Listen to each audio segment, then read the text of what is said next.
audible, ma'am? Ramadevi, madam? Yes, ma'am, you are audible. Good morning, respected Dharawat Ramesh sir, participants. So, welcome you for the day 4 FDP on Bio-Inspired Computing for Data Analytics, which is sponsored by the Atal AICT Academy. So, today we are going to discuss about the topic applications of Slack for IoT. So, I welcome you, sir. It's a great honor, sir. Sir, can we start, sir?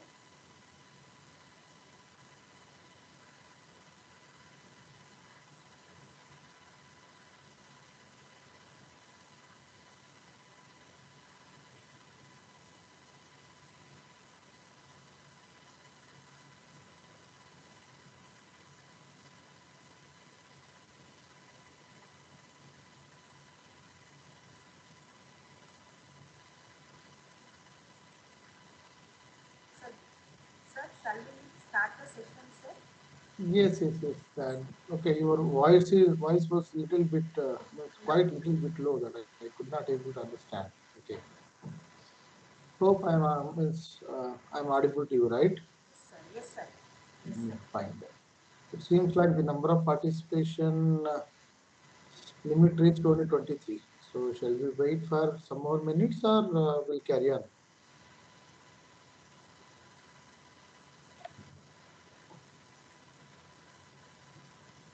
We'll carry on, sir. We'll carry on, sir. We will intimate them to join immediately. Okay, let's wait till 9:35. Three Okay, sir. minutes. Okay, sir. Okay. Okay, meanwhile, allow me to share my screen, please. Yes,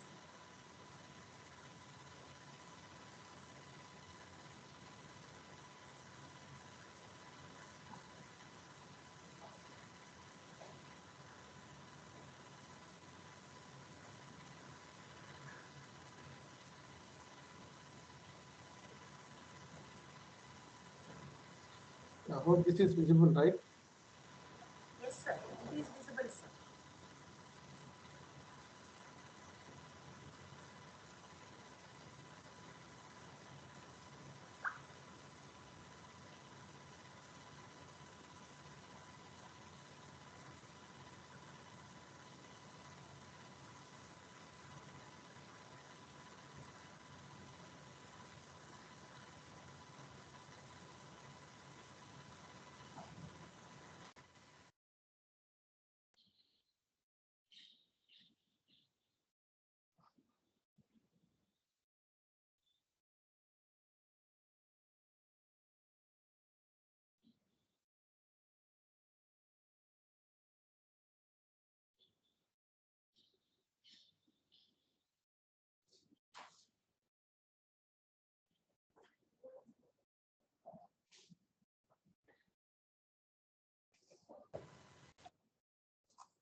Yeah.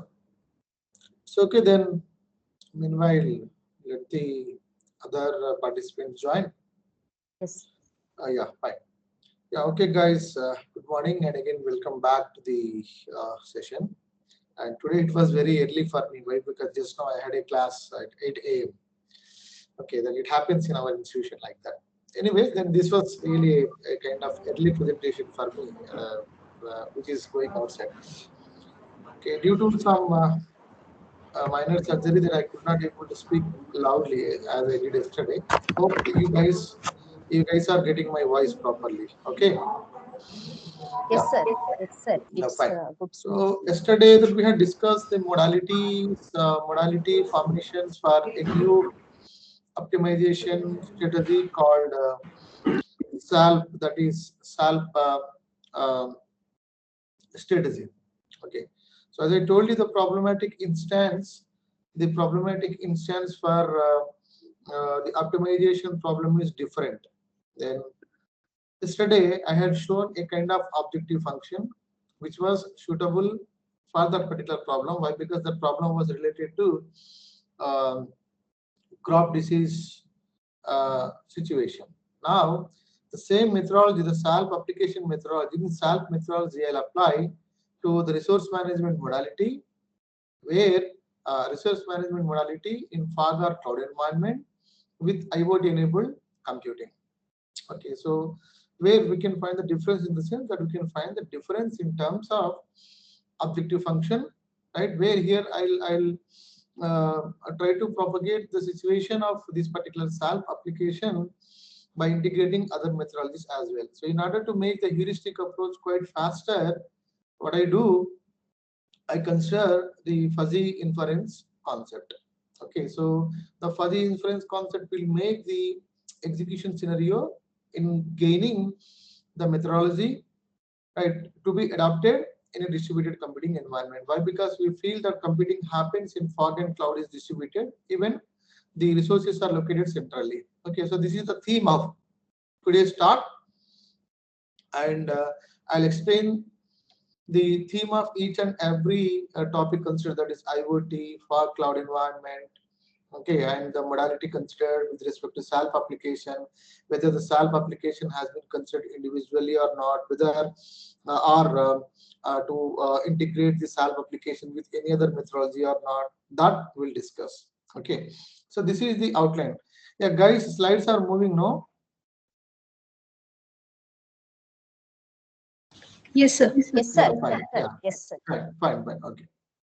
So this is the just kind of outline about today's talk. So I'll discuss all the required prerequisites that who wanna start their fresh research in this area. Why? Because this is burgeoning area, my dear friends. Whatever the methodology you propose, definitely that it will be gaining the popularity.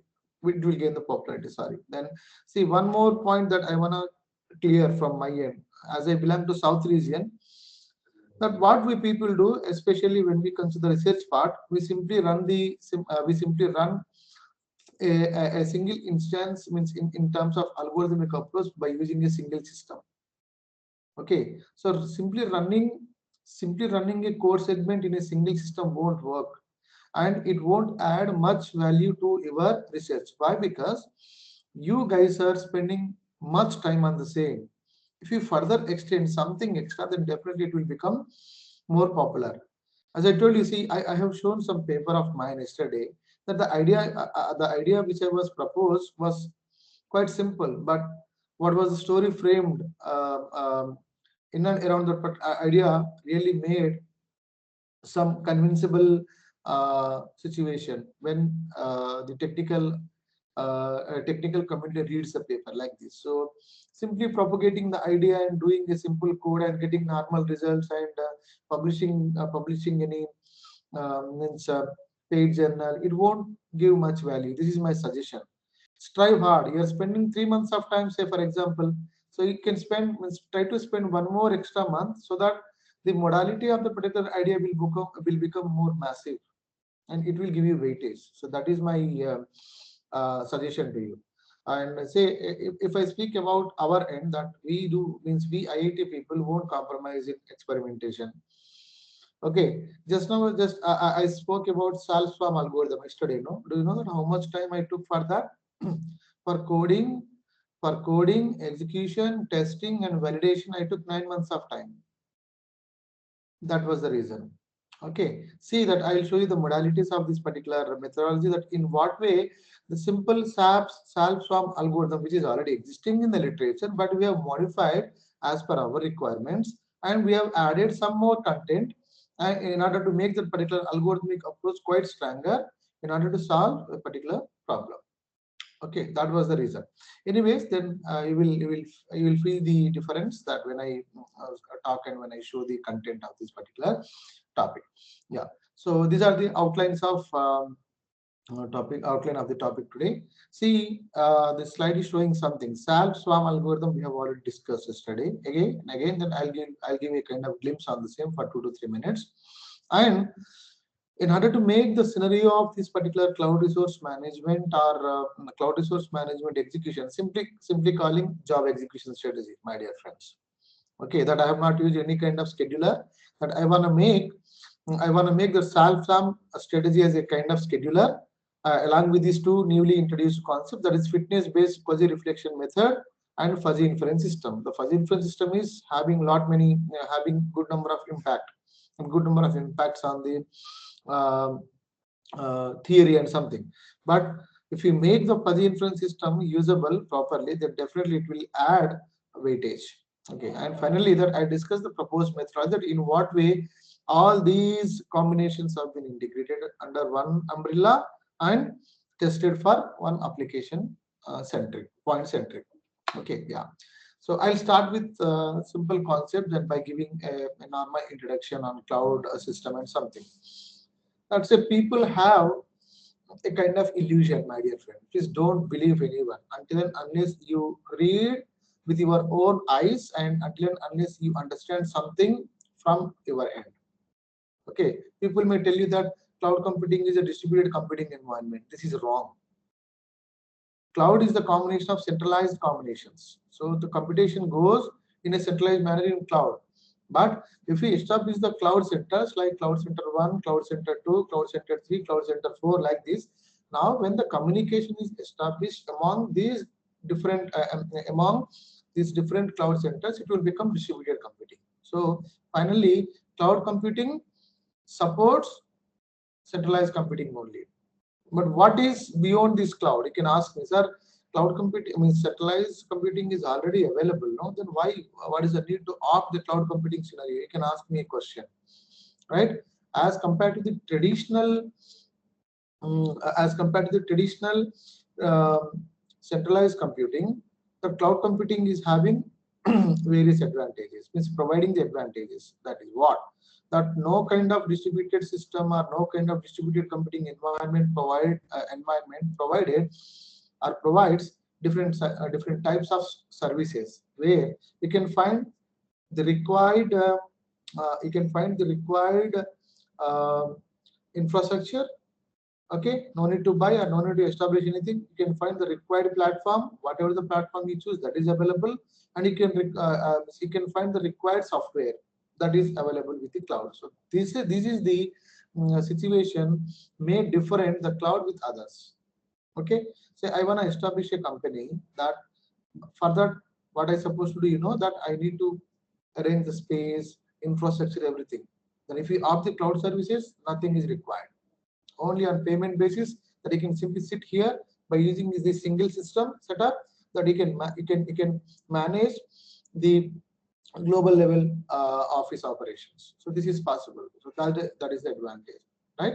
So see that. So that's why the cloud computing is a type of computing that relies on sharing computing resources rather than having local servers, okay, or personal devices to handle different types of applications. And one beauty of this cloud computing is that virtualization.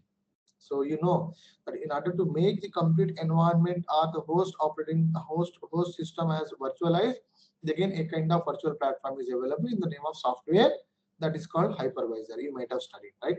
So like this. So this environment made the cloud different from others. You can even ask me another question. So even the distributed computing scenario is already existing in the world, then why the cloud follows the distributed computing scenario? You can ask me. Then again, I have a good answer for you. That is, just forget about the cloud existence. Okay. Now that we have established a distributed environment, see what I supposed to do, that I want to have the communication with other distributed node, right? I don't know what kind of strategy or what kind of agreement protocol or what kind of software is established with a particular node. So in order to have the compatibility with the same, then again I need to develop a specific application program interface in between these two. Means what I want to convey is that in distributed computing, each and every distributed node or system or website, okay, or distributed agent might be having his or her own algorithmic approach. So if I combine n number of nodes, then definitely then I need to provide the compatibility among n number of different nodes in terms of application program interfaces. So this is really difficult. It is a time taken constraint. That even one more reason here is that is the security will become a bottleneck for this. Okay, because of that reason, this cloud platform gained much popularity. Because of this one, again, the industries like the organizations such as Google, Microsoft, IBM became again much rich, my dear friends. Okay, yeah. So this is the simple information that I wanna convey from my end. Yeah. So that I cannot say like as I have opted the cloud, so that cloud is great. No, as I told you, on the other side of the coin, if you have the advantage, then definitely you must and should have some disadvantage as well. Okay, the limitations of the cloud computing are here. The cloud computing performs, the first most thing is the cloud computing performs centralized operation whenever the multiple number of users data goes to the cloud. Say the environment may be distributed for processing the data, but at the time of computation, the cloud feels it as centralized. So not always connected with others up to some extent individually. And that in order to make the communication faster from the outside world I'm speaking, not speaking from the perspective of cloud. From the perspective of cloud, the cloud provides enough bandwidth for the users who have registered with that particular cloud. So cloud takes the responsibility. But whenever the users want to have the communication, that without having any membership and something, then the cloud is not responsible for that. So it is not having enough bandwidth. That is the one problem. Now, cloud computing centralizes analytics. This is the centralized part. Just now I have spoke about, and some security shortcomings. Even this, why I had mentioned this point, that is security shortcomings, in the sense tremendous of work has been compiled in terms of security. Even I do. Even I do that. I'll do for cloud storage security with blockchain and with some by establishing some kind of new components. I really felt very happy when I did uh, the hands-on with AWS, that is Amazon Web Services, hide cloud services like this. So you might have heard about it. Till today, that no kind of shortcoming observed, especially when the cloud is hide. I did not find. Why? Because see, I'm paying 200 rupees month. Sorry, 199 rupees per month for 200 GB storage in cloud. I'm managing my data, my dear friends. So this I'm sure. Okay. So these are the cloud computing limitations. Limitations from the cloud's perspective. Okay. Yeah. Now, that why? What is the need to move the cloud? As I told you, that cloud is having own decentralized configuration possibilities like this. See, only centralized configuration possibilities. Even the data comes in the form of distributed manner towards the cloud. Okay, towards the cloud. So the question here is that reachability. Reachability is becoming somewhat difficult, but once the data reaches to the cloud center, then cloud center will process automatically and the result will be generated. But the problem here is that, as I told you, the cloud became the central point of contact, no, in a centralized manner. So it will take, means it will give the response in a late manner. So late response we can observe if we follow the cloud concept blindly. So that is a problem. But I'm not saying that cloud is not good and not bad, but this is the only one deficiency we can observe. So one advantage that I can say here is that once the data is reached to the cloud and the cloud started performing analytics and the execution can be done, and that execution can be utilized for feature purpose analysis. But reaching to the level in a faster manner is somewhat difficult. Why? Because cloud is a centralized configuration scenario. That is the reason. So what we do? So the partial, if you compute the partial computation before reaching the same, okay. So the partial computation can be instantly given to the user, and and whatever the computation we perform, that result will be stored in the cloud for further analysis. So this is a good idea, no? Because of that reason, the fog computing concept is introduced only for managing.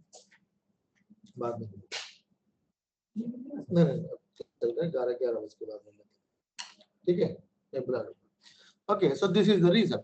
So you can observe something here that the cloud data centers are in thousands, say capacity for your illustration that I wrote like this, and fog nodes are say millions. Again, if we come down, then again we can find more. Okay, anyways, I'll give you the methodology here. So in order to manage the latency issues, the partial computation can be performed. The result instantly, the result can be given to the users, and the result which is established at the fog level, the same can be submitted to the cloud for further analysis, which is a permanent analysis, I would rather say. Okay, so this is the way. So whereas the cloud is up there here, simply only up there in the sky somewhere, so distant and remote and deliberately abstracted. This is the problem. So the fog is close to the ground, so right where things are getting done. So again, for the ease of response time, okay, for the ease of, in order to make the response time quite easy, because of that reason the fog concept has been considered. But again, still a kind of drawback persists with the fog. What is that? Like cloud, fog cannot provide the infrastructure service, okay, platform service, and software services. For instant management with some limited storage, the fog can perform the computation, and finally means ultimately the final result will be stored in the cloud. Okay. Now the scenario here is that if I say that again, let me treat the distributed nodes which are going to interconnect with the cloud are happening in a distributed manner, and these distributed nodes are considered as fog nodes, not fog nodes. So again, the distributed computing scenario is maintained here without any interruption. same it passes. Now, what is the problem with the fog? Yes, I told you that fog is having some limitations in terms of its memory and services, where the computation can be performed instantly. I can say partially, okay, partially, and instantly the information, but the output will be given back to the user. And for the permanent storage, again it will be stored to the cloud for further and future analysis. Clear? So this is the way. Now, apart from this, we have other type of computing, that is edge computing, I would rather say, and devices. I speak about IoT devices. Okay, edge computing again.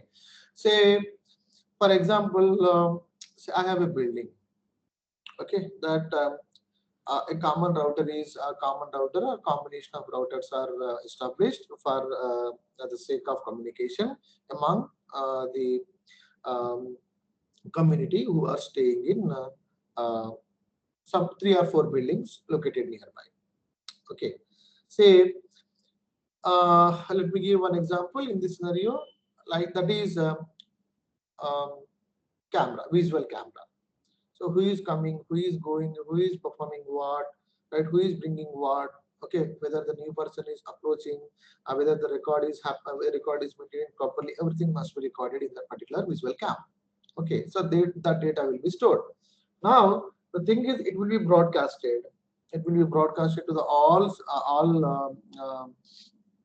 people who are staying in the community.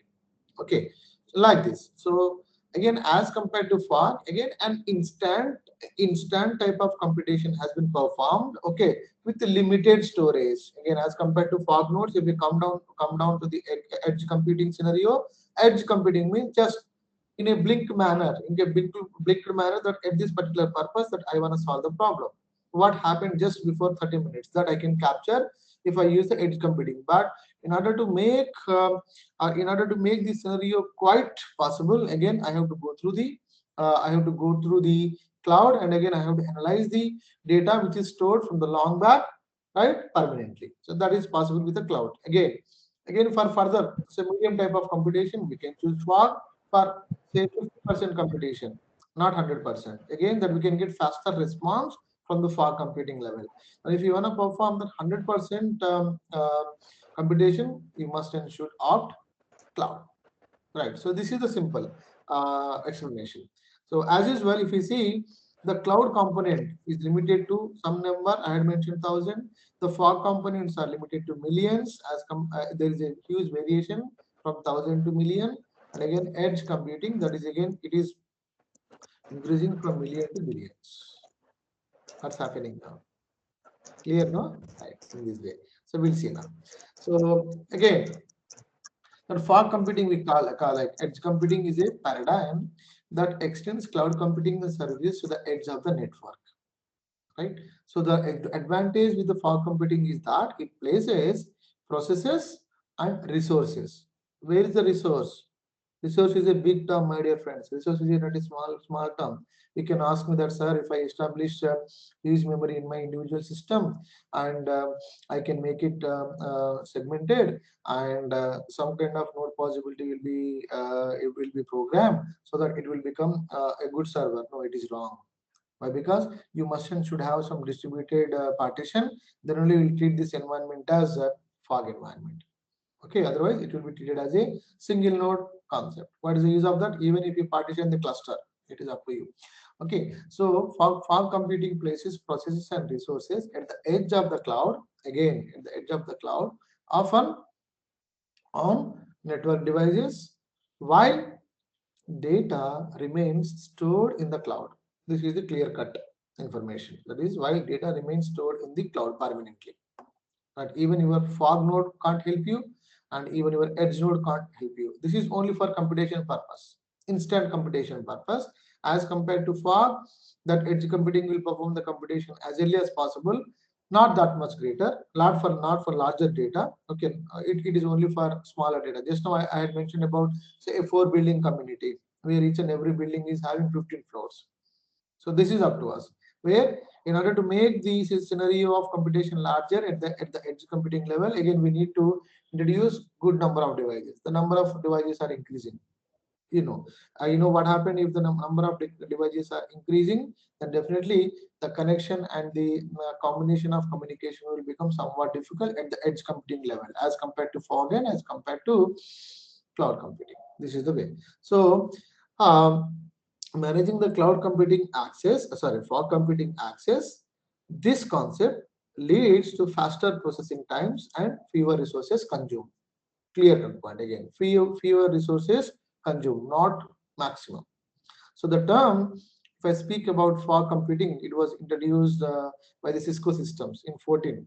Okay, but it came in existence for real-time implementation for applications. I'm speaking. Even Cisco systems might have performed well from their end and established the technical components. Might be for one application. Okay, for not for all applications, I believe. Okay, so I have started doing um, with fog from 2017 onwards. Okay, that's why. So anyways, this is the new model to ease wireless data transfer to distributed devices in the IoT network paradigm. Okay, so the IoT concept is interlinked with the fog computing. And fog computing provides the exact support in terms of data combinations towards the cloud, and cloud is the ultimate authority again. So if you want to establish the connection with the cloud by establishing these two layers like fog computing layer and the edge computing layer, then ultimately the decision maker would be the cloud environment, not your fog and um, not even edge computing. Okay, so this is the scenario. So what are the characteristics? I am knocking on fog only. Why? Why? Because fog is fog is the establishment of fog is the establishment happened with IoT, edge computing devices. I'll let you know. So I'll speak something on this. Okay, in a limited manner, not that much more. Okay, so the characteristics of the fog are, first one is geographical distribution. So I treat this geographical distribution environment like this. So I can feel we can feel the distributed environment it is. So the services and application objective of the fog is widely distributed. So distributed environment is framed. Okay, so that's what that we need, a kind of combination which is going to submit, and which is going to perform, which is going to adapt, which is going to arrange, which is going to manage all the possibilities related to the distributed computing towards cloud. Okay, so this is the one important characteristic. Second one, support for mobility.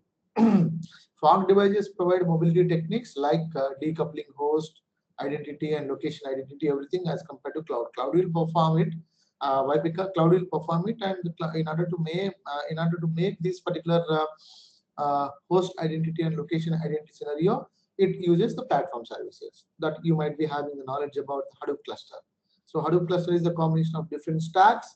Then Hadoop takes the responsibility in identifying the host, right, and location identity as well. But some programming concept is required for this in an elaborated manner. Okay, understanding is required, frankly, right. So this is the second characteristic of cloud. Third one is the real-time interactions. So I told you the real-time interactions also happen with the cloud, but somewhat passive as compared to fog. Why? Because the location disadvantage means in combined manner taken place in the cloud, where the location advantage in a distributed environment taken place in the fog. So that I cannot say that I cannot fix the fog computing node that which is distributed, that this particular distributed node must be having these many number of computational resources. I cannot say. Even I can manage, say, a 256 GB info, right? Someone is connecting like the system a 2 terabyte GB, 2 terabyte info. Someone might be connecting with a complete server like this. So that is the reason. So the real-time interactions are quite optimum in fog computing. So fog computing requires real-time interactions for speedy service. That's it. As compared to cloud, where the cloud performs the interactions in a passive manner, right? And fourth characteristic here is that heterogeneity. Even cloud can have the possibilities of heterogeneity, but it feels a heterogeneity when different types of cloud data centers are communicating. So if I establish one individual data center, like the Facebook established its cloud data center in Bangalore and Hyderabad also, that is there, I believe in Kolkata, that is there, in Delhi. So 4 data centers are there. Now individually, the Facebook is managing its communication among these 4 data centers. Until and unless the communication is established among 4 data centers, then only the heterogeneity concept comes in picture. Otherwise, something is happening with the same data center, it will be considered as homogeneous. That's what. So the concept is quite clear here, and it has been spread in a wide manner where the virtual machine takes the responsibility in performing all the activities starting from the cloud. So the same scenario we can manage with the fog computing as well. Now coming to the last characteristic, that is interoperability. The fog components must be able to interoperate in order to give wide range of services like streaming. Again, the same thing is also possible with cloud, but there is a limitation on bandwidth. So I can say one example, that the maximum range of bandwidth can be supported by individual data centers up to 10 GB. This is max. Now you further split such kind of data centers individually with limited resources, then it can be further extended. Say if I want to communicate with 2 different fog devices, so let me establish 10 GB, 20 GB we can know. So this bandwidth will make the communication much faster. So streaming is also becoming much faster when we consider the fog computing scenario. Okay, this is the advantage. So these are all characteristics maintains integrity properly. Because of that reason, the fog computing scenario came in picture. And this is for what, this is for response time management. And everything goes finally, everything will reach to the cloud finally. Without cloud, there is no existence of fog computing. You cannot limit the operations. For permanent storage and for feature analysis, right, you must and should have cloud. Right, so whatever the algorithmic stack you implement or whatever the software stack you study, the same can be stored in the cloud, right? So that this will be used for future purpose. So now I'm speaking about, that this information can be stored in the cloud and no need to prepare a separate PPT or information on this. Then number of millions of users can access the same like this. So in this way that we can offer services. Now there is a changing concept. What is the changing concept happen among the fog versus cloud here is that reduction in data movement across the network resulting in reduced congestion. This we know that if people might have studied computer networks, then the same functionality can be applied to both cloud environment and fog environment. Why? Because these two are network oriented. Then elimination of bottlenecks resulting from centralized computing systems if we opt the concept of fog computing. Okay, and again third one is as compared to cloud. As I told you, even a single way is provided, even a single path is provided towards the cloud, but definitely it involves various bottlenecks that we know. But the door is not that much thin, my dear friends. The door is really thick in terms of programming capabilities. Okay, day by day that people started doing the research and they are making the path of the particular cloud towards cloud is quite massive. So till today, frankly speaking, I started the research part analysis from 2015 onwards by using distributed databases like NoSQL databases of cloud. So from that time I could not hear any drawbacks of this cloud, especially the security instances. Okay, so the improved security of encrypted data as it stays closer to the end user. So making or framing a security paradigm will become easier to the fog. Why? Because it can be considered as a thin layer application as compared to the cloud. Okay, this is the way. Now, what are the differences in modalities if I consider the cloud and fog? See, this will give you clear-cut idea if you observe it carefully. So if I consider latency, just now, my consideration is latency only, right? And others will think about later. So latency is quite high in cloud computing, where fog computing it is low. Good, no? Now delay, jitter, something, communication gapping, like very high in very low. Why? Because this is a centralized component. And location of server nodes in the cloud within internet, very compact, very compact. But where like a place like a football stadium. But whereas in fog, at the edge of local network, you can establish some in a distance manner. Why? Because network support is local network support is there. Okay. So again, the concept of distance between the client and server in the cloud computing is multiple hops, where here one hop. Okay, the communication is increasing if you consider the concept of networking in cloud to some extent, but there it maintains the standard protocols. Standard protocols where the fog computing is combined with only single hop. Now you just listen, I mean assume security undefined for cloud and fog computing that will be in our hand. I know that what kind of protocol is working on and how it is designed, how it is secured, how it is managed, how the same thing is monitored. That we know. Why? Because this is having limitation. Where the cloud is not having limitation. No, different types of entities are involving, and maybe third party authority may be involving, or one-to-one communication is there in the cloud. Say if suppose the internal people are becoming the bottleneck of the same, then the data will come out from a database situation may happen with the cloud.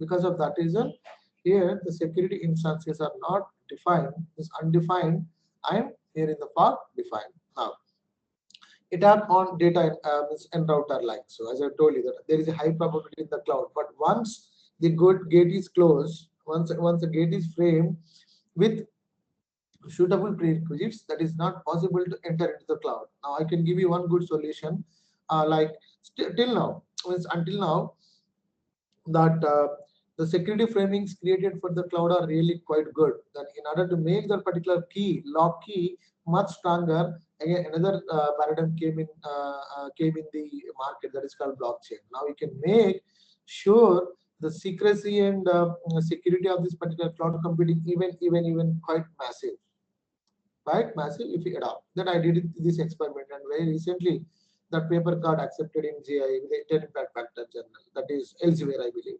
Okay, that is the way. Nothing. So only establishing different protocols and giving the challenge to the user, giving challenge to the uh, attacker, right? Is the intuition behind. And finally, attack on data and router with high probability, whereas in fog, very less probability. Now, location awareness, no one knows about cloud and how, where your data got stored. No one knows. Then how it is performed, even cloud doesn't know. But it only knows that what type of result is provided back. That what is the input, no one knows. Where is the data, means what kind of data it is, no one knows, right? And where it is stored, no one knows. Location awareness, that is not known in cloud if we use, but in fog computing we are aware, right? And geographical distribution, for cloud this is centralized, I have already discussed, and for fog computing distributed. And the number of server nodes, few in large capacity, where in fog computing good number of in large number with smaller capacity. Okay, support for mobility as usual. Why? Because the cloud supports centralized environments, but limited it is. And for fog, that is supported up to the level, it up to real-time interactions, supported in both. And types of last mile connectivity, right? Leased. Cloud computing is completely based on leased security. And whereas fog, you can establish the wireless. It is up to us. Okay, leased line means cloud computing again owns by paying something, but here this is wireless that anyone can establish by buying. But the cloud computing line is leased, connectivity is leased. Why? Because it has to manage the secrecy and secrecy in a proper manner. Okay, so this is the difference in modality happens among cloud and fog. So that one of my consideration means constraint for research I had considered the latency for job execution. So that is the one I took, and I work in the database modality. So the server node aware storage that I'll do, that is database as a service. So that these two constraints that I have executed up to some extent. Yeah. So coming back now. So this is a different variant now. See, people are speaking IoT, IoT, IoT. So if you want, if you listen from anyone, like even a mechanical guy speaks about, even a civil engineering guy speaks about, even MBA guy speaks about IoT, right? So this is a converged entity, my dear friend. So being a computer science professional, I really do not know the structure or the modality framing of hardware of a particular internet device, but I know how to code it. I know how to code it. Like if I get bare means original hardware without having any kind of software installed. Okay, if I get it, then I can make it workable. Why? Because programming is my weapon, right? So if you give me a bare means host metal without host system without anything, that I can make it programmable. So that we do.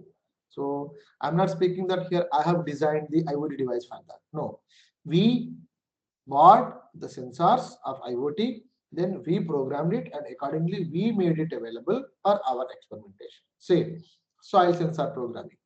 Soil sensor I bought from one of the industry, and I coded everything like that, and I have used it for my agriculture application purpose like this. So that I'm not saying great that I'm a guy of Internet of Things. No. Internet of Things that I can code the code as per my understanding and as per my requirement, but I cannot make the IoT device. Please, this is I'm much more clear. Then computer science can't do. I'm accepting this one. Okay, so even this is up to the guys that who can mesmerize you that I'm working in IoT, that I can say like this, blah blah blah. No, this I don't believe. I'm very sorry. Yeah. So let me give that. How the converged entity in terms of Internet of Things. So here I'm mentioning the Internet of Things only. I'm not speaking about device here. Okay. So when the Internet of Things comes in picture, that things started communicating by using www. Okay. So without www, there is no communication of things. And that IoT device is only used for what? Even a router is made available here, or even a kind of cam is available here, then the software must be required for that. No, if you fix some device in the flight, or if you fix some device in the bus, or if you fix some device in the telephone or something, so it must be functionable. So how it will become functionable? Until and unless you made it programmable, then only it will start working. Right? For what reason? So let me stipulate the IoT device with my own program, right? Somewhere. So it will sense the data, and it will transfer the data to the network to the user interface design, which I made from my end. Right? So there I gather the data, I'll analyze it, what kind of data I require, I'll store it in my database. Okay, database, right? In a structured manner, then I'll do it. If I feel the data is unstructured, again I'll apply some machine learning strategies in order to make it structured. Again, I'll store it in database. Why? Because cloud requires, means for cloud or fog requires pure data without duplication or without noise. Clear? So that's what a computer science guy can do. Right. So here, Internet of Things I'm speaking. I'm not speaking about devices. Please, huh? So is a network of physical object devices, vehicles, buildings, and any other items embedded with electronics, software, sensors, and network connectivity that enables these objects to collect and exchange the data. Okay, so I'm much more clear from my side. Now you can give me one IoT device, then I can code accordingly, so that particular device can acquire the data. Right, say just now I spoke about soil sensor. So I'll code accordingly, then I'll deploy that sensor in the soil. Okay, say water level sensor. Let me buy the, let me code the program, and again let me arrange the same in the water like this. Say uh, humidity level sensor, that is also available. You can code accordingly that up to what level a machine learning trained algorithm can be coded, and the same can be arranged in the soil so that humidity can be absorbed and the data will be communicated to, means the data will be transferred to the user interface you design, and from there you can take the data. So that's what we computer science people will do. We don't do any design of IoT device. Computer science people, that I'm sure, my dear friends, even the guy who is working in the software industry can't design the IoT device. He can program. So definitely electronics and other type of guys will come in picture. Anyways, okay, this is the converged entity that we will consider for acquiring the data from various locations, geographical locations. We'll see that. I'll discuss this one now. So the convergence of IoT as a requirement. Why this requirement became essential, right? So here the meaning is that the IoT brings a fascinated environment, and it made the human minds quite flexible. If I have something in a smart way, then definitely my things can be done as early as possible. So IoT brings in automation in all sectors of life, referred to as public domain, and also makes all physical objects quite intelligent. Right? My phone can think now. Why? Because that software is available. My phone can talk. Software is available. Right? My phone can display. Why? Because software is available. So this is a device I can consider. Simply no, this is a device, but it is performing in different manner. It is giving me suggestions based on the instructions taken from my side. Right? So that's why the physical objects became quite intelligent, that can connect, communicate with each other, and can make the smart decision by themselves. So again, we are falling into the machine learning stack. So we won't go, and we became, computer science people became center of attraction for other streams as well. Without us, frankly speaking, even okay, EC people can learn programming, but computer science branch must be there. Okay, so IoT provides several applications to the various streams of users, and for that it implements different frameworks. So IoT framework, now I'm coming to the point. IoT framework, what kind of framework? let me devise let me devise, let me introduce, and let me frame. Okay, and let me confront with the um, framework. What is the framework? Say if I use Arduino, okay, for what reason that I'll use it? For some purpose. For some purpose, right? So you can use for different applications. You can see that my recent publications, that we started working with IoT, not devices, again, Internet of Things, that we bought the IoT device and we programmed and we started utilizing for application purposes. So somehow we have a team of networks, then we'll take the help from their end, right? And they will take the help from our end, right? For managing the data. Clear, no? So finally, what this IoT framework does? IoT frameworks can be termed as a set of guiding policies, establishing some protocols and algorithm and principles which simplify the accomplishment of IoT applications. One example I can tell you. Okay, um, say a BP checking, blood pressure checking machine, or oxygen checking machine.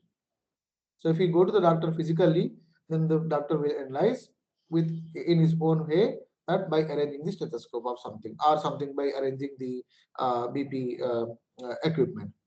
Right now, if you buy something from the market which is oximeter or something, then it is giving accurate results individually without going to the doctor. How this is possible? What is that? Again, a code segment is running in the IoT device that which is giving the accurate results. That's it, no? So that is our application. That is called accomplishment of IoT application. So that is because of that reason, the convergence of IoT became a necessary requirement in today's computing scenario. Okay, so what is architecture? Means I'm speaking with respect to my usage. That up to what extent I can understand the terminology of the IoT so that I can make use of the same. Means we, please don't consider it individually, that we can make use of the same, right? So application level, that computing means computer network people know much about, right? And storage, that I know about this. Processing, I know about this. Transport layer, I don't know much. And perception, this perception layer, I know I have some middle level knowledge of the same. So finally, we'll build a middle layer. We'll build a middle layer. That just now I told you, know, that middle layer could be in the form of um, um, some interface, user interface. Just now I told you, know, I'll deploy the individual IoT devices, program IoT devices, and I'll make the connection through wireless network, something wireless mode. And whenever that particular IoT device captures the data, the same will be transferred to the user interface designed for me. That we did, right? So this is a middleware. So it could be a kind of application program interface, right? It could be even a platform, or it could be even a kind of software. Okay, that we can do. It's up to you, right? Based on the requirement. So right. So let's see that now. The bottom layer is perception and sensing layer. So this is the physical layer and forms the connection between the real and the digital world. So that option is given. And now the role of the transport layer is transporting data among different devices and objects. Now processing layer is also called as the middle layer. It analyzes and processes the data coming from the transport layer. Okay, so temporary data storage functionalities, data duplication and distribution is provided by the storage layer, that we know. And finally, the topmost layer of the architecture is the application layer, which provides application services of the IoT system to users. Okay, simple. So this functionality is made available from our end. I took the help of electronic people up to some extent, and we are having good knowledge in networks. Why? Because I don't have. But my domain is distributed computing, right? Like this. Finally, so what are the key to consider the IoT instance or situation for computation? Right. Starting from left to right, I'm moving. Say that we can collect huge data. 01. This is the one important most reason, my dear. Last pattern is 1. And information processing will become more faster individually with individual devices. Right? And then for extra Data gathering and management is very easy. 00 you will get Context awareness. Okay, context awareness is very easy as compared to other. And the device heterogeneity we can connect with any other device. Right? Device management will device management is also easy. Right? And the discovery of data or processing or management is dynamic, not static. Right? And up to some extent, this data security and integrity is preserved. Good, but this is again the major drawback of the IoT device. It is compromised. Means the security compromises maximum time, my dear friend. So that's why the data stealing type of activities are happening from the individual users. So we are watching the news day by day, no? Right?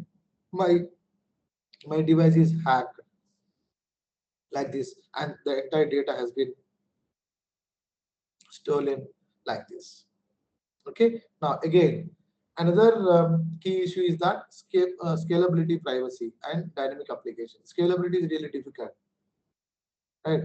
I cannot say that from the last 3 months that since means I'm having the classwork, so I'm having the communication with the community. So that's why the data is produced in a huge manner. Sorry, data are produced. Data is a plural term.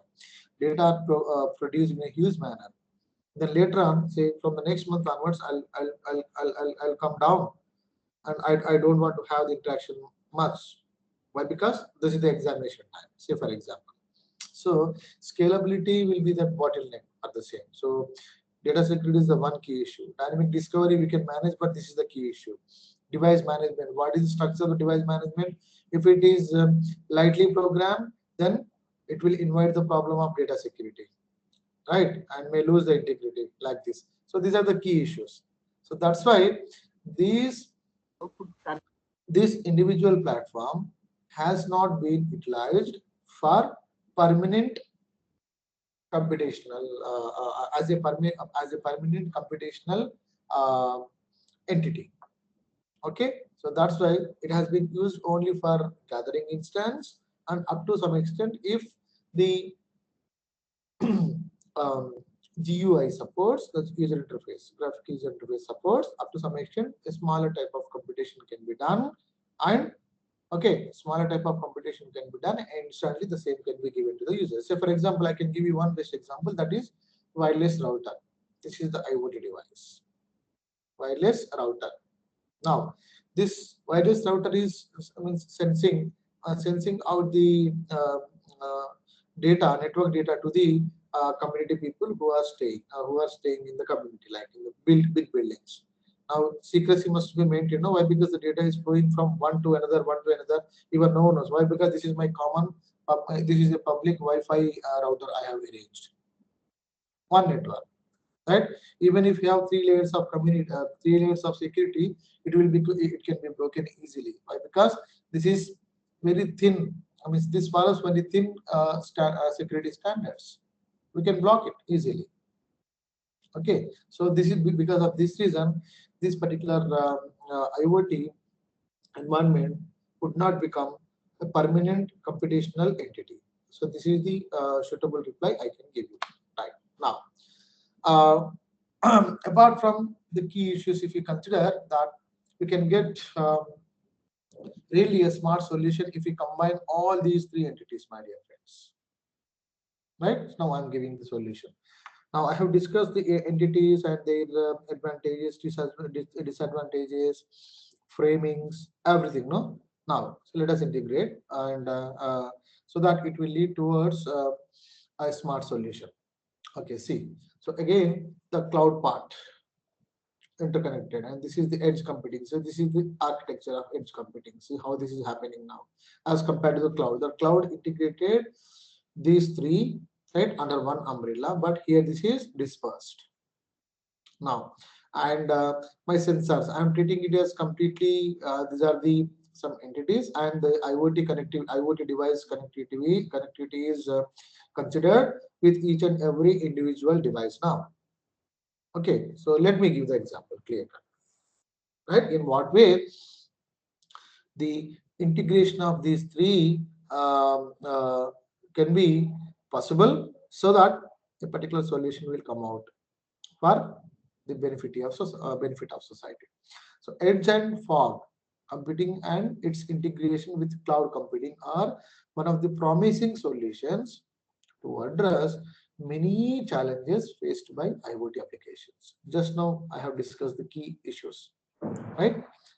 Not only faced by IoT applications, service related problems, and the limitations of the cloud computing. I cannot say cloud computing is great and not that much good. I cannot say uh, edge computing is good, that is even not great. I cannot say the fog is completely good, not great. Like this, I cannot say, but equal contribution, some equal support.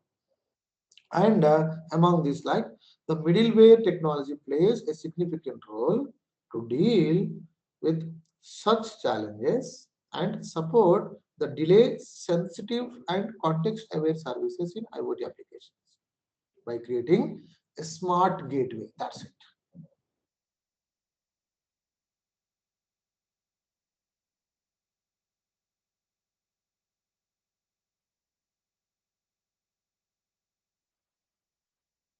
what kind of entity? Server entity is available. Okay, your storage entity is available. Storage entity in terms of software is available. Everything is available. What we need to do? We need to interconnect them properly by establishing a core segment. That's it. This is the smart solution. Okay, so again coming back to the lower level. So local computing and nearby devices can perform a large amount of processing instead of carrying out all storage of data and computing clouds in terms of clusters, and thus provide timely and intelligent services. So this I have already discussed, right? So now this, I think you got the importance of merging these three technologies under one umbrella. Okay, right, moving on. So just that my concern is computation. I'm not bothering. I'm least bothered about about the facilities provided in terms of cloud as infrastructure, in terms of cloud as platform, in terms of cloud as software. I'm least bothered. Why? Because I can buy anything. Okay, if I have the money. Now, fog. This is the concept we know. So that my concept is only computation. So computation offloading is a scheme to achieve various performance parameters, mainly, right, to reduce the consumption of energy, and latency of service among the IoT devices. See here, this is the important point. So if you understand it properly, definitely it will invite a good idea, right, to solve a specific problem from your end. So with the help of this computation offloading, that resource efficient like edge or fog computing for IoT applications can be achieved. To provide smart services to the users. So now everything is becoming smart in this world. Even we started using drones, smart. Even we started using this device, became very smart. Everything is smart. Smart. You see this. So I'm starting from the bottom level. So these are the smart city application. This is smartphone. I can make it. This is a personal health that is quite smart. Now the data goes for computation. This is my IoT edge devices and it goes for data storage through the gateways, Wi-Fi or router or something and something. Okay, and finally it goes to where that is fogs and cloudlets. And finally the cloud will perform something. So 4 points I had mentioned here. First point is that processing capability of the computation offloading is increasing. Latency in terms of communication and computation can be managed very easily, right? And again, predictability will become more simpler, and quantity of data can be executed within the stipulated time. So these are the possibilities. Now you tell me if any other part is left, definitely that we can accommodate if we consider this architectural scenario. Okay, my problem could be smaller, my dear friends, but getting the phenomenon in a clear-cut way will definitely invite good ideas to make the application quite stronger. So this I believe. Right now, so I'm speaking about computation of offloading something and something. No, what exactly it passes, right? That I want to manage all these four. The criteria used in offloading is that extreme computation must be done and resource limitation must be followed. And that particular application must meet the latency requirement. So what is my criteria here? That my latency must be bigger or smaller. Tell me, to achieve various here that latency of services among the IoT devices, that latency must be reduced, right? Like this. Load balancing. So this is a big research area that still it is having scope, right? So these two are happening with respect to the terminologies, means only application of the computational resources. I mean, a situation of the computational resources and devices. So whereas here this load balancing will decide the factors of latency requirements and computation and resource limitations. So if the load balancing algorithm is properly framed, then we could see the latency to be achieved, and the computation resource limitation can be achieved. Yes, and another area that which is going beyond the load balancing is that privacy and security. This is like an ocean, right? The people started with cryptography, fall down up to some extent, and again moving towards other type of applications by making it heterogeneous applications. Like even people started applying and deploying, started deploying the cryptography instances using blockchain. So you can solve different types of problems using the same up to some extent, right? So this is the offloading criteria required. So I'll start the computation as usual. Now, moving on, IoT devices to IoT data to IoT network. Now, so this is my user community as the upper layer.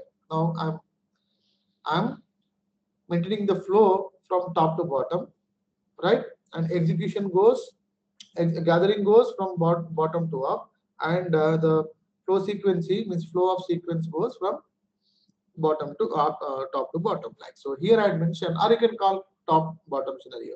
User is the bottom one, who is producing the data, right? So the data will be gathered through the IoT devices programmed, right? It will reach the third level, that is called edge computing. It is called edge computing, and finally it will come back as a centralized to a centralized entity called cloud. So nothing is different here. Now you see the description here. Edge computing is closer to the IoT, yeah, providing computational power around users and secure the access to the edge data.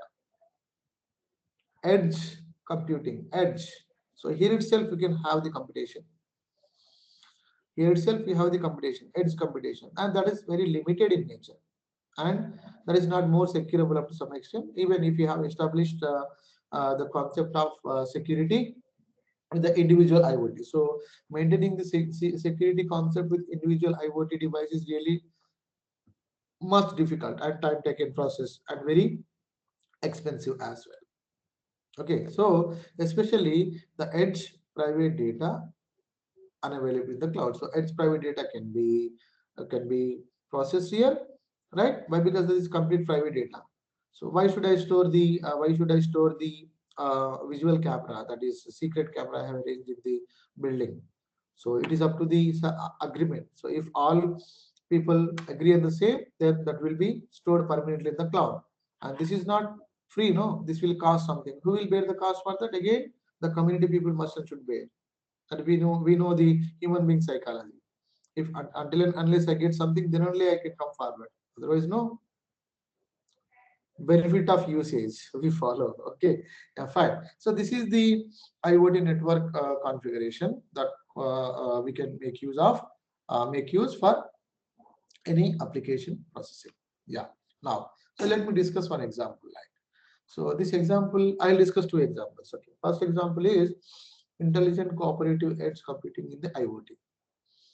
The fusion of edge computing and AI. Again, in order to process something, you must and should opt the idea of artificial intelligence, my dear friend. Without giving intelligence to this IoT device, it won't work. Anyway, even human being also. I'm spending my life in a traditional manner, but I have excellent wealth. Right? I'm a rich person that I don't know. A middle class person came to me with his own car. Now he started giving me the ideas. Means he started educating me. My dear friend, you have that much money. Why don't you buy Audi car? See, so means artificial intelligence like this. So even IoT means the edge computing is really a kind of a traditional computing scenario, but we must and should educate it with the help of artificial intelligence technology. So it is a key enabler, so that it will become a key enabler for the smart Internet of Things. So again, the Internet of Things, I say, if I say Internet of Medical Things, what do you mean by this?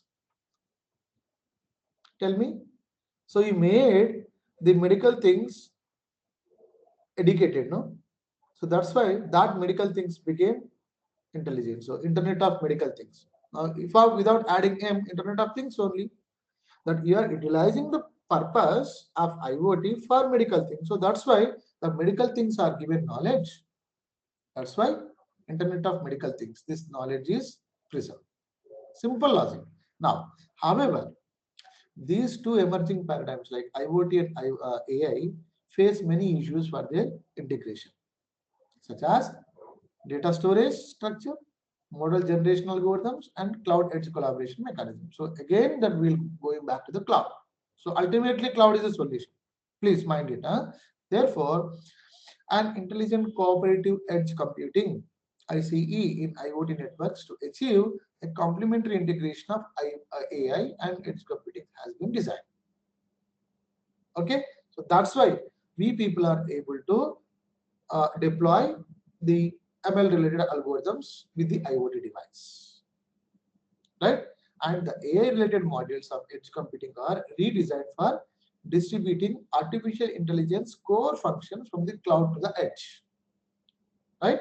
And IoT generated data are differentiated as user private data preserved locally in IoT devices. So starting local to global, and edge private data isolated on the edge and public data uploaded in the cloud. So just I already told you. So whenever the part comes of cloud, then you'll feel that public or private cloud, everything is available, but it is up to us.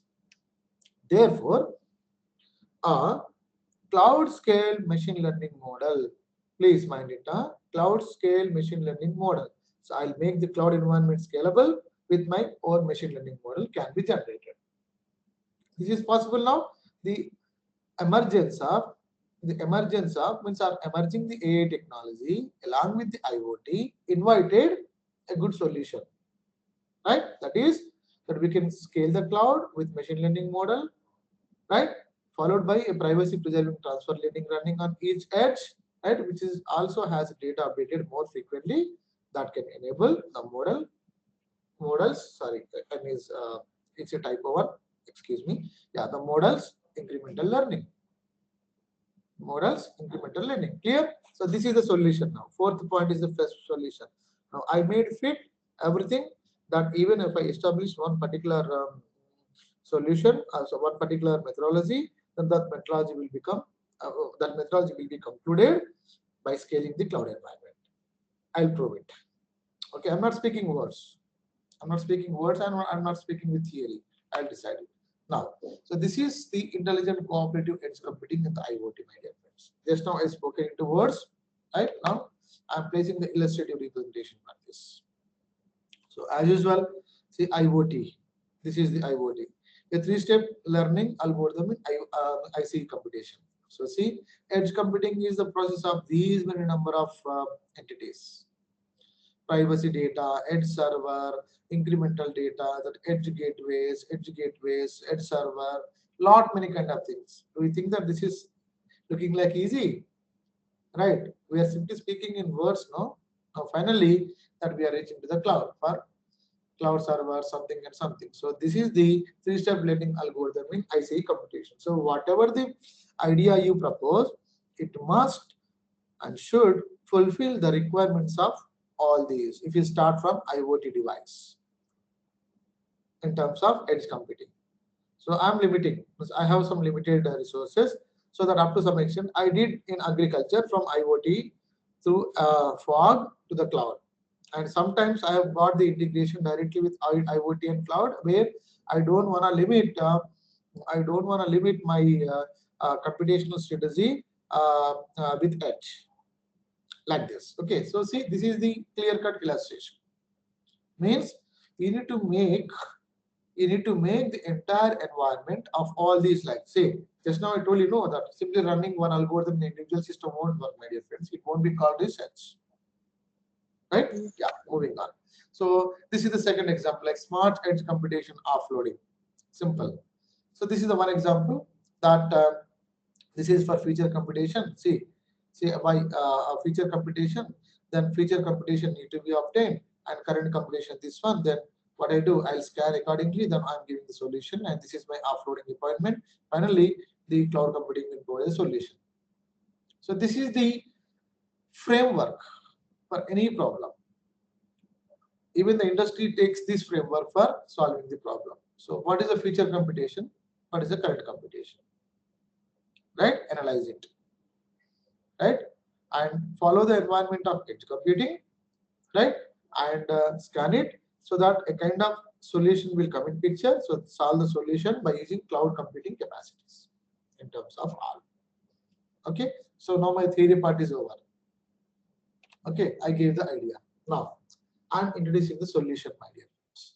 So as I have discussed, the self-swarm optimization algorithm. Now I want to make it as a scheduler for job scheduling. Like where if you follow the Hadoop cluster environment, Hadoop provides 3 schedulers. That is a traditional one that is called first in first out scheduler. Second one is fate scheduler.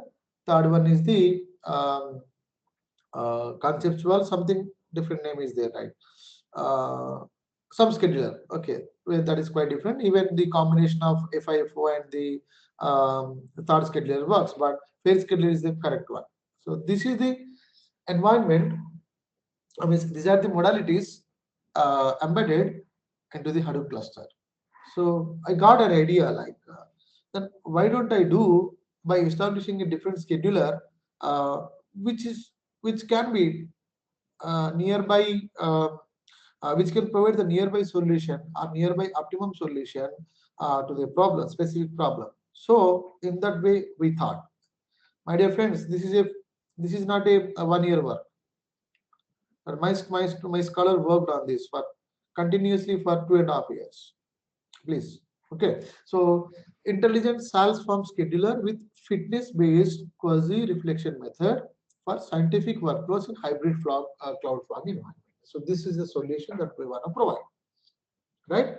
So for this, we considered different types of applications, scientific applications, and as I told you that we have limited resources. Even I have a server and a combination of nodes. Individually, I have 8 cluster nodes, including my lab and this particular PC which I'm using. In total, I have only 10 cluster nodes. So it was not enough. So I have opted and hired some space from Albany University of US from their server.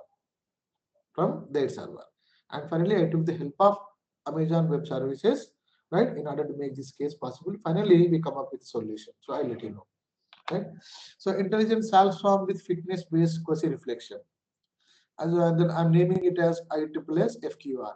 Okay, intelligent self-swarm and fitness-based means quasi-reflection method something. So is an intelligent fuzzy scheduler we have today that has been designed to offload tasks characterized with uncertain parameters to the appropriate resources. This is resource execution. How the resources can be shared among and how the execution process can be done by achieving what? I'll let you know. So this is the self-solve algorithm has been exploited. As I told you, I have discussed in yesterday's session. And this solve algorithm exploited to learn and optimize fuzzy task resource allocation rules, heuristic rules. So in addition to this, to overcome the shortcomings of some self-swarm algorithm. So this is fixed for one problem that I cannot say that for feature selection purpose I have used no. In yesterday's session I have discussed as right. Now we found some shortcomings. Why? Because this particular algorithm gives excellent modality, and this is the new one. And we have got the combinations of self-swarm and PSO. Because of that reason, we could not able to avoid it, right? And to overcome the shortcomings of the self-swarm algo, it is employed with one of the best opposition methods named fitness-based quasi-reflection method. I'll give you a simplistic idea of the same, right? And finally, this approach improved the learning process up to some extent. I'm not saying great, up to some extent, at least from 1 to 1.2. This is great, right? So what is the need? So as I told you, the burgeoning volume of data from the IoT applications and intelligent devices processed on the cloud data centers, this may lead to network congestion and transmission delay. Okay, so I have chosen my metric, latency. So compared to cloud, focuses on ubiquitous connected heterogeneous devices and addresses the transmission latency by placing the fog nodes at the network edge individually. This I have discussed. Now, concerning the limited resources of fog nodes enable the computationally intensive tasks to offload on the cloud resources. So I'm not bothering about cloud resources. Why? Because we have hired, we have enough cloud resources.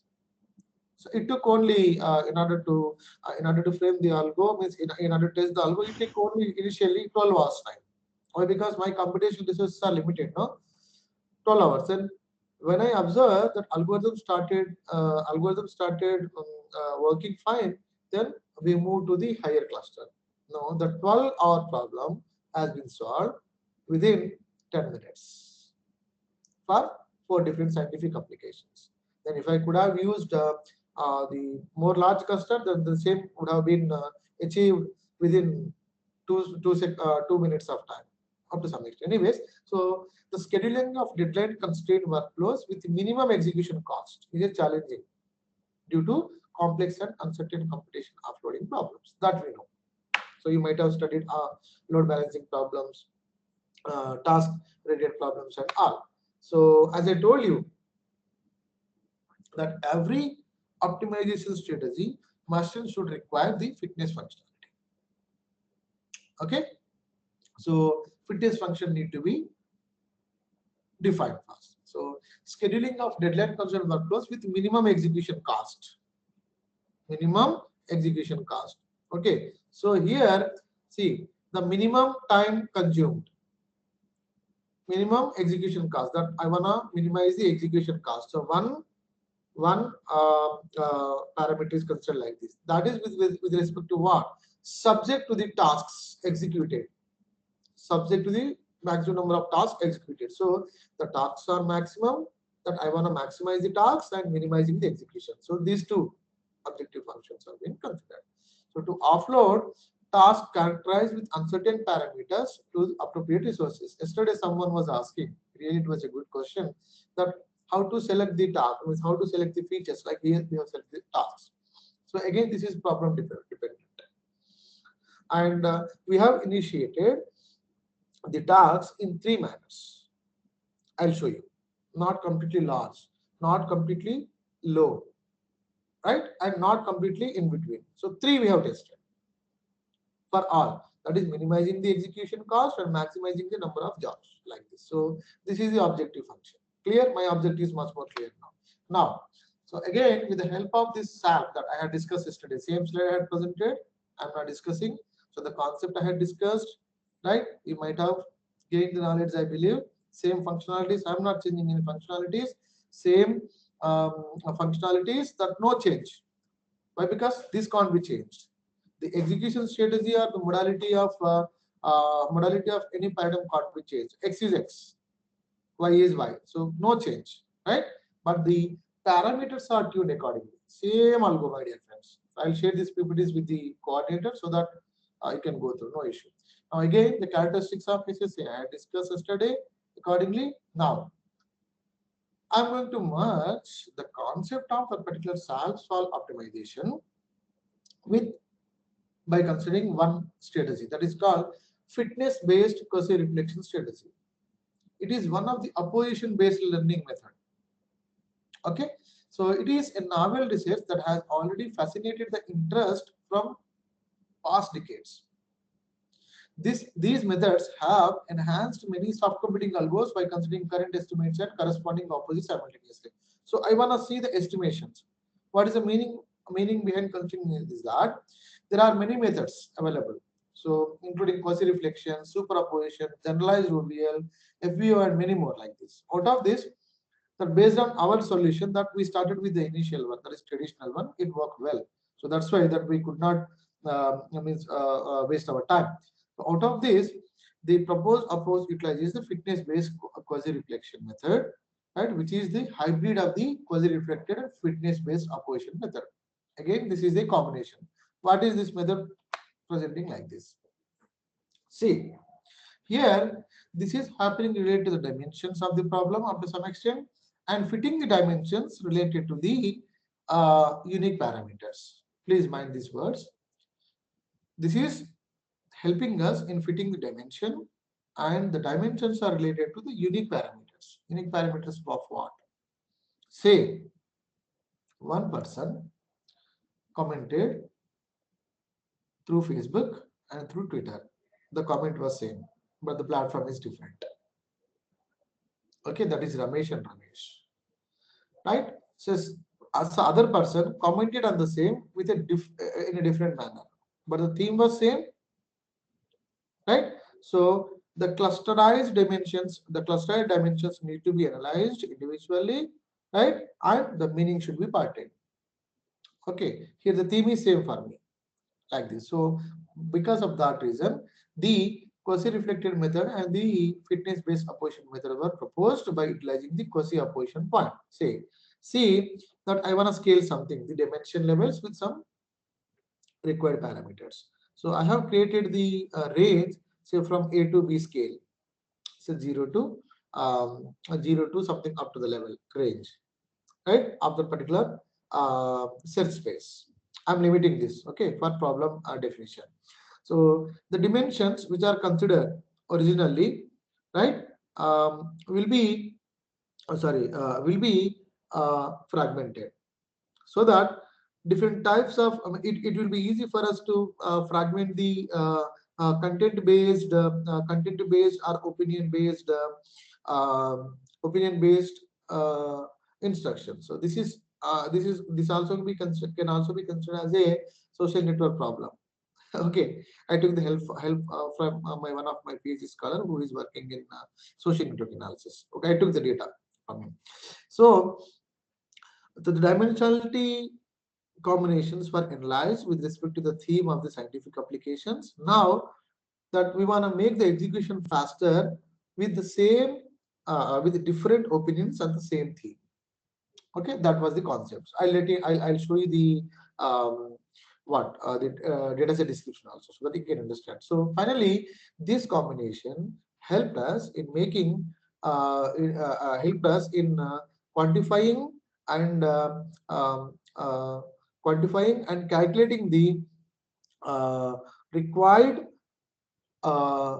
items, which gives a required statements, which gives the exact value, and that value has been considered as a task, similar task. Okay, so individual tasks have been framed now. The task will be submitted in terms of job is a combination of tasks. So like this, so different types of jobs have been submitted. That was the intention behind. Now moving on, this FBO, that how we have framed like this.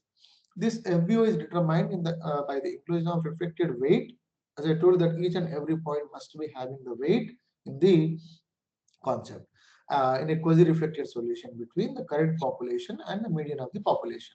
So still I'm following the concept of genetic algorithm. I'm not moving. I'm here. Okay. So that's why I have given you the concept of GA starting. Those who want to pursue the knowledge, please start with GA. So this reflected weight is used to determine the amount of reflection based on the fitness of the population. Okay. So this is calculated like this. So this is the fixed functionality based on my problem taken, where the threshold where the threshold value is fixed in between 0 and 0 as a random number. So this is fixed. This is my problematic instance. Now, accordingly, just now I had shown this figure. This figure concept has been framed mathematically in this modality. Okay, why? Because without mathematics we can't do anything, right? So the same has been tested. I'm not discussing. Okay, it's a new concept. So now, along with this, now my setup is ready. The setup is ready, right? And the modality of the thing is also ready. Now I want to make it optimized by framing only 5 to 6 rows. Excuse me, someone is speaking. Can you mute yourself, please? Yeah. So you know about fuzzy inference system. So as usual, it has been applicable in decision making, automatic control to achieve the best decision in minimum time. So fuzzy inference technique, why? Because it gives flexibility. You have the possibility to frame your own rules, right? So rule framing situation happened means a rule framing situation allowed us to frame our rule. So what this inference interprets is that it interprets the input with some set of rules to generate a crisp output. That's it. Okay, I cannot take thousands of opinions and then I cannot optimize. It will take time. So based on the possibilities we made, means we concise the thousand opinions, say up to 10, and the rules are being framed. And among these 10 rules, that logic should work. That's it. So this is the fuzzy scheduler design. So this mapping provides a reasoning from which appropriate decisions can be taken. That's it. You know the importance of fuzzy logic. So here the types like Mamdani and Sujano models are the two standard fuzzy inference systems, right? We had considered the Mamdani one, where the consequent rules of the both models are different. So for our constraint, we had considered the Mamdani, right? Now, what modalities we had considered? The first one, the fuzzification. This process made us to elect the membership of the linguistic members and determine comparing input data with membership functions. Only for data I'm speaking. I'm not gone through the problem now. I'm not gone till, right? I'm still waiting. So in fuzzy operations, the firing strength of each rule is determined by combining the membership value. Just now I had observed 1, 2, 3, 4 like this. I told you, no, I gave some representation for this. And accordingly, the implication has been collected and corrected. Aggregation has been performed, and if I find any value beyond my expectation, then defuzzification can be done. So this step involves the conversion of output membership function to a crisp output using any of the defuzzification process. Clear? So this is where now. So we have integrated all this, and finally we design the fuzzy schedule for the task resource allocation rule. Okay, and as I told you that we had considered the small rules, medium rules, small tasks, medium tasks, and high tasks. So after the task is categorized, each task has two choices: to execute on a cloud node or fog node. Based on the input, the fuzzy rules are determined according to the Mamdani system. Okay, yeah. So this is the way. See, if I consider this is the communication. If I consider the strict instance, like say these may number of say fog combinations and cloud combinations have been made. These may number of fog and cloud combinations have been made. These may number of fog and cloud combinations have been made. Okay, so this is the computation happened like this. So these are relaxed. This is my deadline. For strict deadline, relaxed deadline, and very relaxed deadline. And the communication happen in three ways. That is low, medium, very high. Low, medium, very high, like this. So this is the fuzzy rule for task mode allocation. Fuzzy rules, and this is our model in terms of scheduler design. So let's see that how it has been analyzed. So this is the idea to be stimulated. I'm not going to discuss this algorithm. Please don't read it. This is my property. So here we make use of this particular salves from scheduler with fitness based quasi for allocation rule learning. This means a new concept has been derived. So the detailed working of the proposed approach is presented in algo. We go through that. I'll share the same. If you have any difficulty, please email me. I'll discuss. Okay. And again, my concern is about the population probability model, right? So the algorithm starts with the random initialization of each individual. Step 1 in the algorithm, determine learning period, which we have deployed now. So the individual represents the rule base, that is fuzzy model. After the determination of the rule base, the output is determined using the defuzzification method. Why? Because that is going beyond. Okay, and the efficacy of each individual is determined by the fitness value till step 3, like this. So the out of 2n solutions, p-elite solutions are selected by applying this algorithm. Right. So you may get different solutions, no? That we want to restrict. So that's why that p-elite solutions are selected by applying the algorithm too. Now moving on. For any algorithm, that encoding scheme is efficient. Encoding scheme is required. So this is our SALV encoding and population initialization. So we have not gone beyond the concept of any optimization algorithm, like the task chart is like this. The tasks are, say for example, 12 consider, right? And these are the nodes allocated, and these are the server types. Same 1, 2, task orders are submitted to server type 1. We had considered for 3 for your illustration. So only 3 servers, and accordingly the nodes are handled and the task orders are submitted to the server types by considering this SALP encoding and population initialization strategy.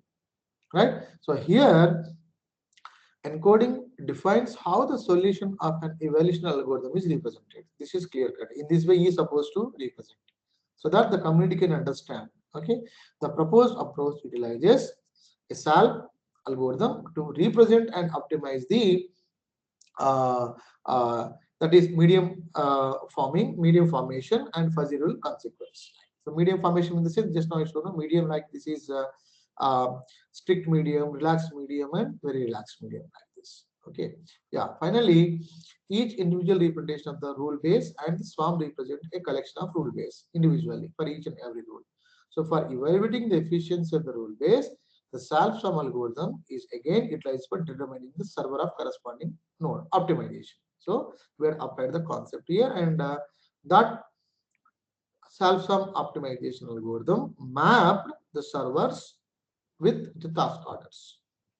This is the solution. Done. Okay. Yeah. So this I don't want to discuss again. So this is the I clearly told you that for what purpose that we have utilized. This is for only convergence purpose. See, the inclusion of the fitness quasi reflection method enhances the convergence speed of the SSE algorithm only for convergence. Why? Because I need to identify the related items, no? Right? Because of that reason. That's it. Nothing. So this variant, the variant of this particular quasi reflection method comes under OVL, and in order to consider the nearby probability occurrences, the set of allied solutions obtained until the current generation satisfies. So, and this is the corresponding equation considered for this.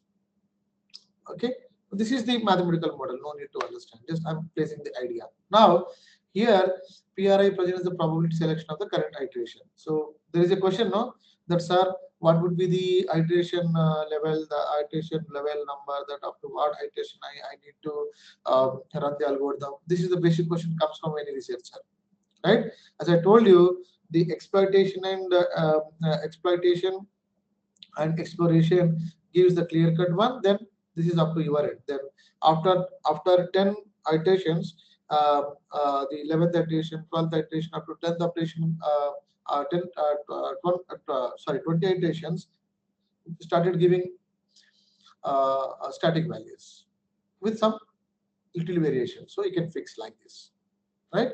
So these are the number of success and average parameters have been considered with the fitness modalities, right? With this mathematical functionality, simple one. And this is the working strategy that we have designed, and accordingly the same has been segmented. See, the first step here is that fuzzification input, that is computation and communication with respect to deadline submitted. Now, random initiation of rule base has been considered, and after that, if it goes beyond, the defuzzification has been considered. Now, resource allocation decision, right, for the selection of cloud node or fog node has been considered. Again, now, a sense that when we adopt and when we deploy the algo, it started assigning the task according to the rule using SALP sum algorithm. Clear?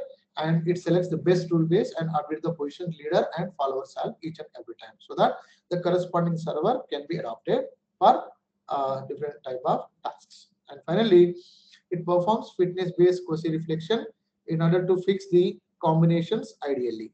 And finally, it also selects the best rule base to fix the solution at this moment.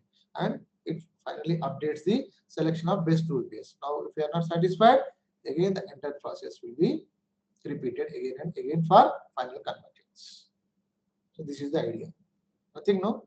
See how we have integrated like this. So I'll show you some resultant part like this. So these are the capturing results. As I told you, this is the one montage is the one scientific workflow. Shift is the one scientific workflow of jobs. Epigenetic is the other scientific workflow of Java. CyberShake is the one scientific workflow of Java, and Lego. These are the popular scientific workflows available in the literature. Huge size.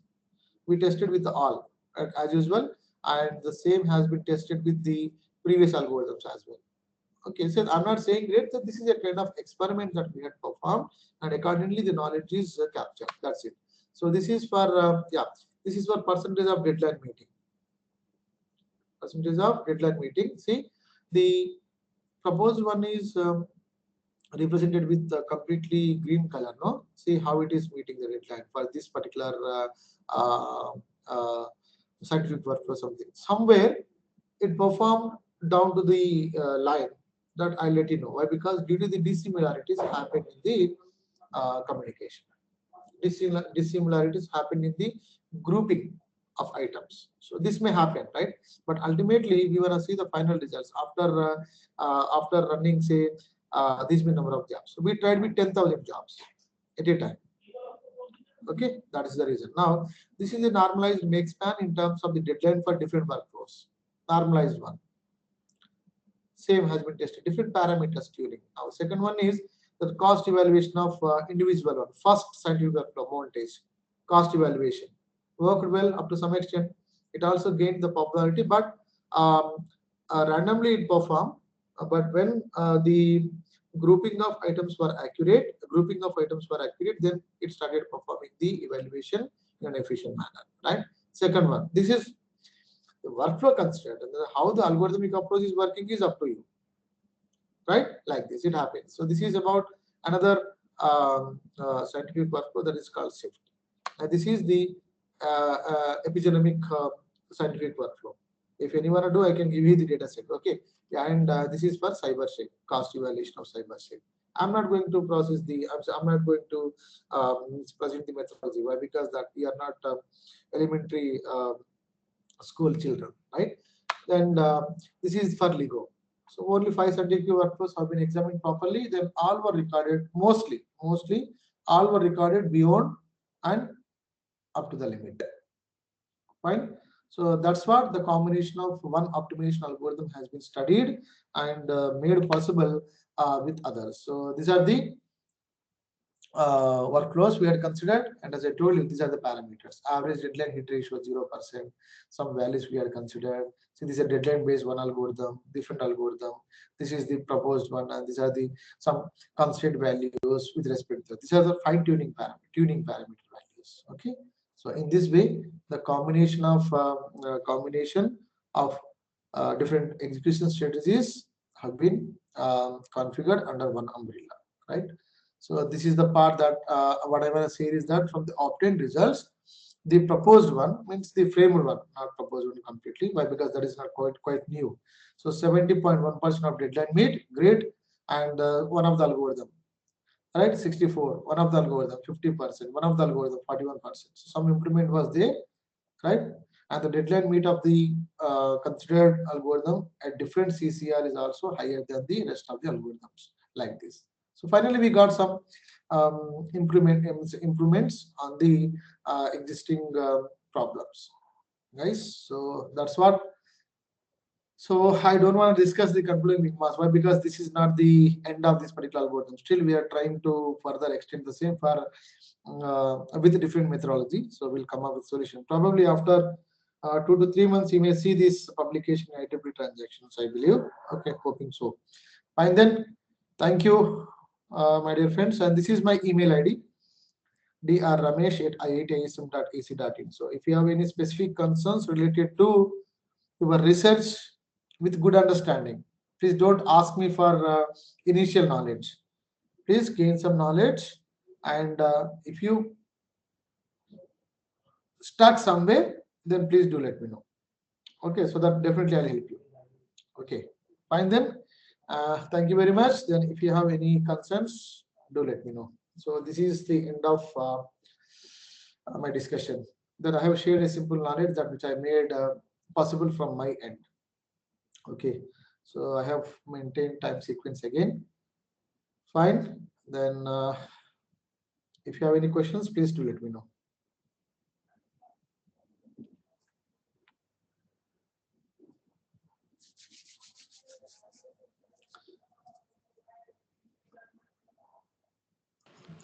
Participants, any questions, please?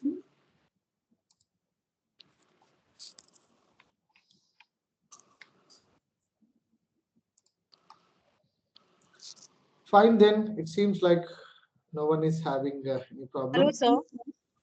Please, Hello. please, who is speaking? Yesterday, I was asking one. I had asked one question regarding that medical domains. Yeah. So what do you want? Any idea? What do you want? Medical? SALP, yeah, SALP algorithm in medical domains. Sir. So you Can wanna you what? turn in that?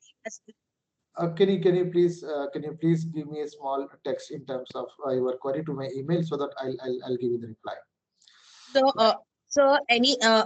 sir, in medical domain, is SALP algorithm used, sir? I'm sure. It would be. I'm sure. It will be used, sir. Yes, I'm sure. Okay. Sure. I'll let you know. Okay, don't worry. Just give me a text to my email.